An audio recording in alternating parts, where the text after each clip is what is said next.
Olá, crianças, tudo bem? Hoje nós começaremos a estudar o grupo 3, português, das páginas 12 a 16, e o tema pontuação. Vamos lá? A pontuação todos vocês sabem que é de suma importância num texto, numa frase, porque sem ela o texto fica totalmente sem sentido, né? Então, a pontuação da linguagem funciona como uma espécie de sinalização, guiando e organizando o texto a ser lido. Como no trânsito, os sinais apontam onde deve fazer pausas ou o que chama atenção. O texto mal pontuado se torna ininteligível, quer dizer, ninguém entende nada, né? Se não colocar vírgula, ponto final, exclamação, interrogação e todos os outros, fica totalmente sem sentido, né? E é uma perda de tempo, porque quando a gente lê um texto desse, a gente tem que ler várias vezes, porque não tem a vírgula no lugar certo, o ponto. E o importante, a entonação. Do jeito que a tia Sandra sempre fala para vocês, né? Tem que ter entonação, tem que ter o ponto final. Dá uma respiradinha, né, para começar a outra frase. O ponto final, ele serve para indicar o final de uma frase declarativa, né? Um exemplo disso é lembro-me muito bem dele. É quando o emissor também constata um fato. Esse tipo de frase informa ou declara alguma coisa. Pode ser tanto afirmativa como negativa. Por exemplo, esse exemplo que a tia Sandra leu agora, lembro-me muito bem dele, é afirmativo. Se eu colocasse não me lembro muito bem dele, seria negativo, mas continuaria sendo ponto final. Os dois pontos servem para iniciar a fala dos personagens, né? Na produção de um texto, eles marcam uma breve pausa no discurso. Geralmente são utilizados antes de uma explicação ou um esclarecimento, em resumos, enumerações, citações, falas e vários outros exemplos, né? Nós temos aí, então o padre respondeu, parta agora, né? Lembre-se sempre da entonação, vou sempre falar isso, hein? As reticências, elas servem para indicar dúvidas ou hesitação do falante. São usadas para indicar uma suspensão ou interrupção na frase ou na ação que permanece inacabada ou se prolonga no tempo. Nós temos aí um exemplo. Indicar dúvidas ou hesitação do falante. Sabe, eu queria te dizer que... Esquece. Ou interrupção de uma frase deixada gramaticalmente incompleta. Alô, João está? Agora não se encontra. Quem sabe se ligar mais tarde? É uma dúvida. Ele pode chegar ou não, né? Nós temos o ponto de interrogação, que também é muito importante. Ele serve para fazer perguntas diretas, né? Tem a função também de introduzir o leitor a entoar a frase. Lembra sempre disso. Em que ele é colocado como pergunta ou uma dúvida, né? Se você quiser fazer uma pergunta, lembre-se sempre da entonação. A situação sempre fala nisso, porque senão nós não sabemos que é uma pergunta, né? Se a pessoa colocar como você se chama, você vai saber que é uma pergunta. Quantos anos ele tem? Uma pergunta. Quantos anos você tem?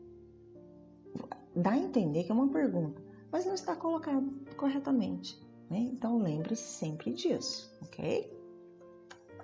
A vírgula.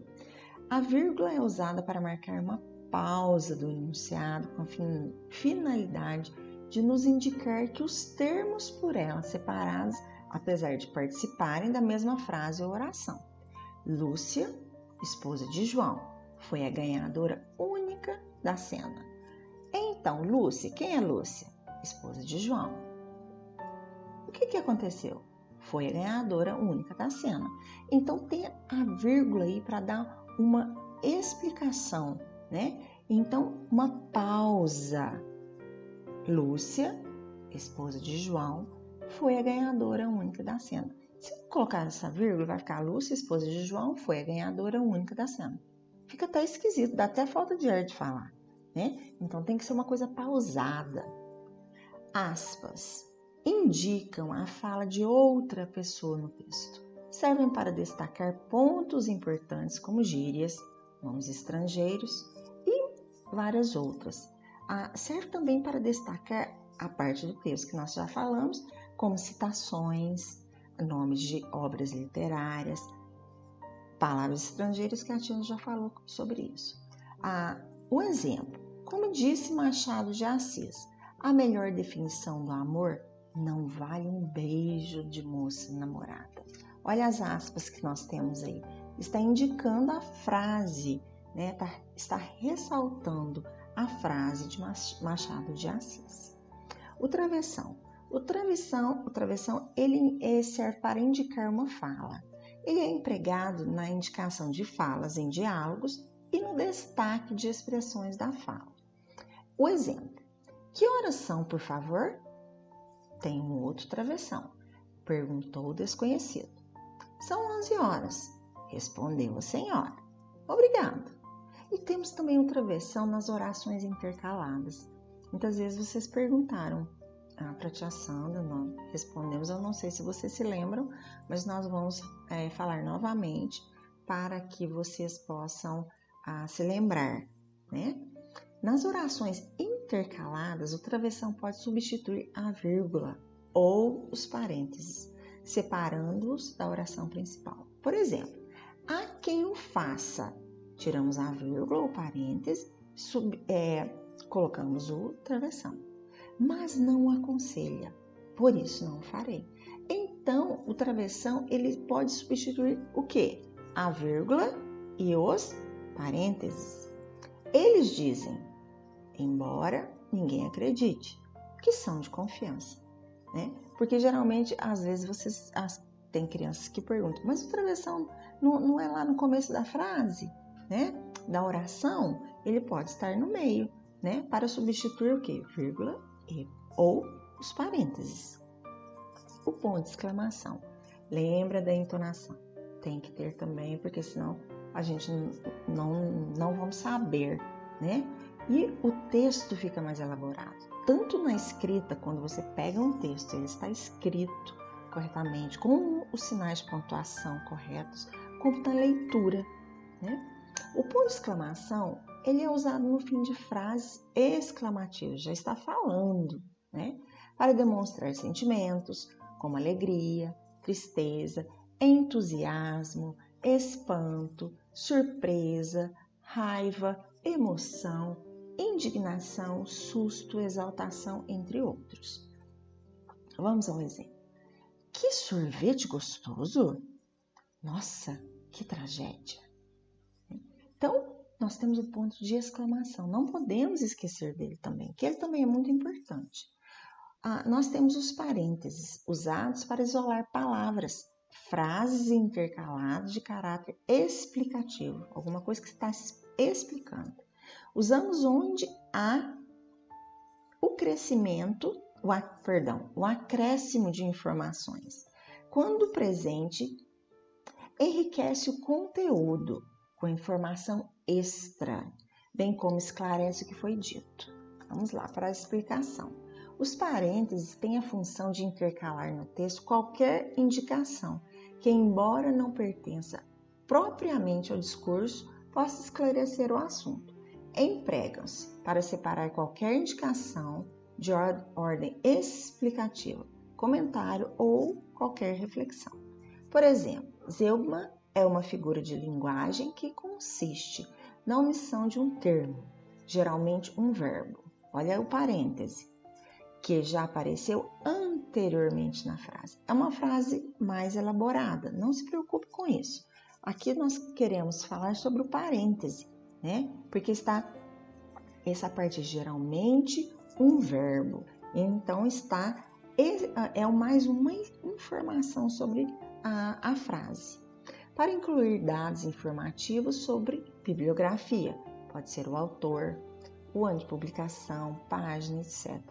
Nós colocamos Pode ter um texto, colocamos entre parênteses lá o autor, o ano de publicação e também as páginas, né? Quantas páginas tem?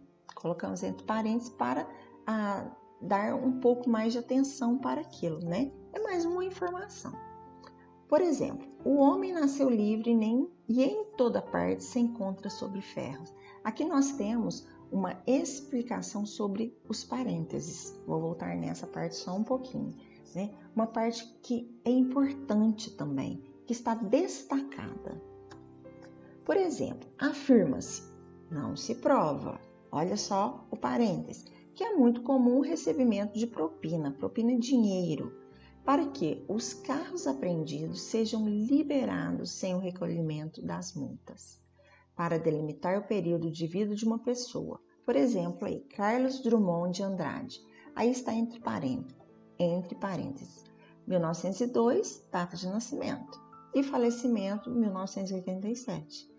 Para indicar também possibilidades alternativas de leitura. Por exemplo, prezado, tem o A, prezada, usuário, entre parênteses, usuária. Lembra na prova que a tia Sandra coloca aluno, entre parênteses, aluna, menino, entre parênteses, menina. Então, serve para destacar mais alguma coisa, uma informação a mais. Para indicar marcações cênicas numa peça de teatro. Por exemplo, Abelardo I. Que fim levou o americano? João. De certo, caiu no copo de água. Abelardo I. Vou salvá-lo. Até já. Sai pela direita. Então, é uma informação de como ele deve proceder naquele teatro. O que ele deve fazer? Sair pela direita? Também podia ser deitar em uma cama, se levantar e cumprimentar alguém. Então, é mais uma informação sobre o que ele deveria fazer ou deve fazer. Oswaldo de Andrade. Também é o nome de uma pessoa, pode ser o nome de um autor, de uma pessoa importante, ressaltando alguma informação a mais que enriquece o texto. Observação. Num texto, havendo necessidade de utilizar alíneas é a primeira linha de um novo parágrafo, tá? Estas podem ser ordenadas alfabeticamente por letras minúsculas, seguidas de parênteses. Note que nesse caso as alíneas, exceto a última, terminam com ponto e vírgula. Por exemplo, vamos lá. No Brasil existem, olha, 2 pontos, A, B, C e D estão com letra minúscula porque tem os 2 pontos na questão. Morenas, ponto e vírgula. Loiras, ponto e vírgula. Negras, ponto e vírgula. Ruivas, ponto final, porque finalizou bem ali. E a tia Sandra queria deixar para vocês essa mensagem. É para frente que se anda, é para cima que se olha, e é lutando que se conquista.